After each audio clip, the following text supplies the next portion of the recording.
Alright guys, we've got some crazy new Forsaken leaks and news to talk about today. From the reveal of the Noob 666 skin to Slash's Raging Pace buff, a developer interview with CEO Isaac, and even the recent drama around 007N7, there's a lot to cover, so let's get right into it. Firstly, we've got a reveal for the brand new Noob 666 skin, which was shown off in a teaser video. The teaser itself was mainly showcasing Slash's Raging Pace buff, but tucked inside was a quick look at this skin, and it looks really good.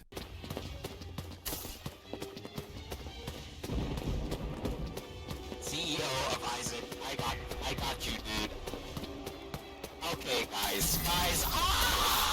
In the footage, you can see a slasher chasing down a noob player, and that noob is wearing the Noob 666 skin. For those who don't know, this skin is unlocked at milestone 4 for guest 666, alongside his main milestone skin. The concept is really cool. It's meant to represent what guest 666 might look like if he actually escaped Forsaken. That makes it more than just a bonus skin, it's directly tied to the lore. Personally, I think the design is awesome and makes guest 666 feel a lot more unique. We also got another teaser tied to Noob 666, showing what looked like his render completely covered in red. This likely represents the Spectre, and it came with a line of coded text. After decoding, the message read, "You can't escape. You are forced to play in its games. I am eternally forsaken." That's a chilling addition, and it definitely adds to the lore. This kind of milestone bonus could also set a trend for future survivors and killers. The devs seem to be experimenting with milestone exclusive skins that show the lore of characters, what happened in their past, and what lore they have. For example, when Azure eventually releases, there's a good chance we'll see a special skin like this tied to 2-Time that expands their story. If this is the direction the devs keep taking, milestones won't just be grindable rewards, they'll become a way to unlock lore-driven what-if versions of characters, making them way more rewarding to grind. Next up, we got a look at the Raging Pace buff the devs have been working on for Slasher. In the latest devlog, they shared a short clip showing off Slasher's new animation. Take a look.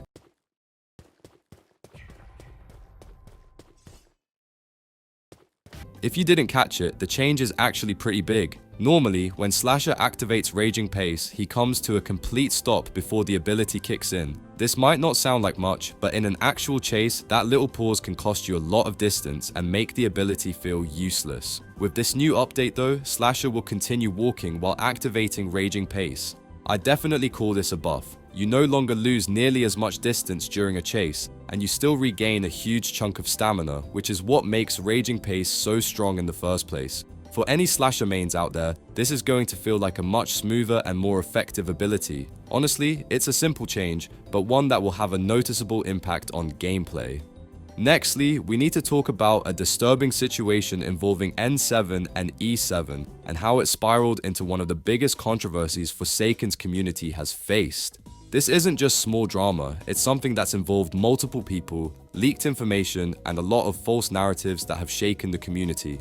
It all began when N7 tried to set boundaries against pro shippers, which immediately sparked tension. During this, one of the people involved was Danny, a voice actor for fandubs. After being called out, Danny retaliated by leaking personal information and even family images connected to N7. This alone was already a serious invasion of privacy, but it set the stage for something even worse. That's where Loops, also known as Loops Collective, comes in. Evidence has shown that she was heavily involved in manipulating people younger than her, forming unhealthy parasocial relationships and spreading misleading claims about both N7 and E7. Screenshots and testimonies from Auric, a former moderator, revealed that Loops not only exaggerated or fabricated stories, but also requested inappropriate content while pretending that others were responsible.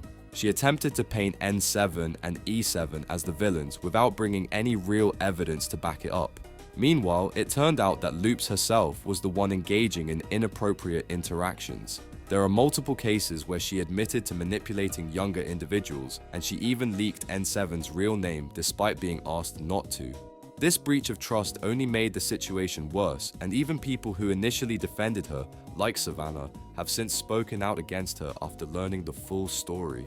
What makes the situation even more frustrating is how Loops twisted the narrative. She claimed she was the victim, saying she was pressured or trapped, when logs and messages told the opposite story. Her unhealthy obsession with N7's family and her continued attempts to drag them down have left many in the community disappointed and disgusted.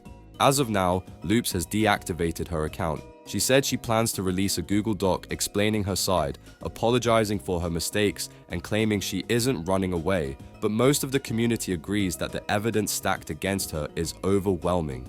S7 has also mentioned that he'll be releasing his own video addressing the situation, which might finally clear things up from his perspective. At the end of the day, the allegations against E7 haven't been proven, while Loops' actions have been heavily documented through messages, screenshots, and the accounts of multiple people.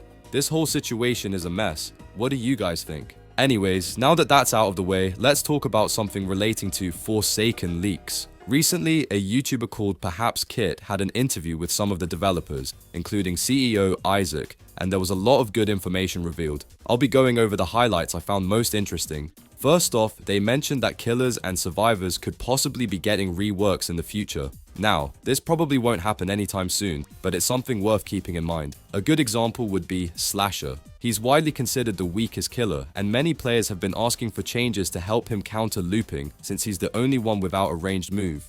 A rework could give him something to fix that, though again, I wouldn't expect this to happen right away.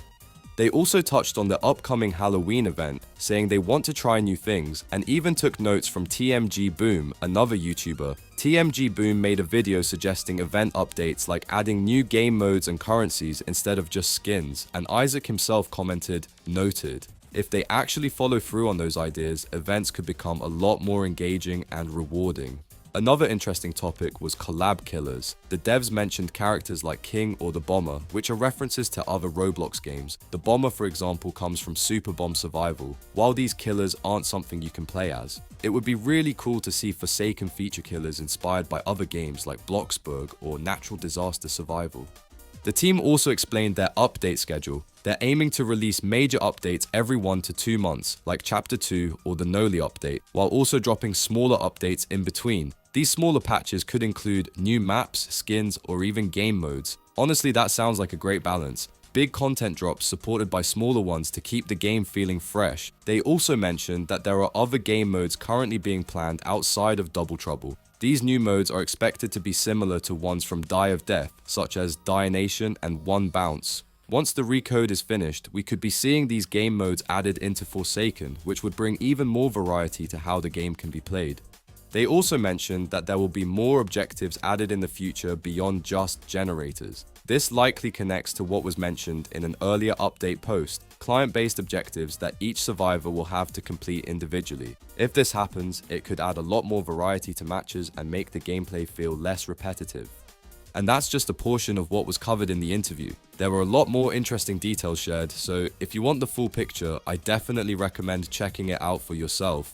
And that's everything for now. Some exciting leaks, some new changes, and a lot to look forward to in Forsaken's future. Let me know what you guys think in the comments, and I'll catch you in the next one.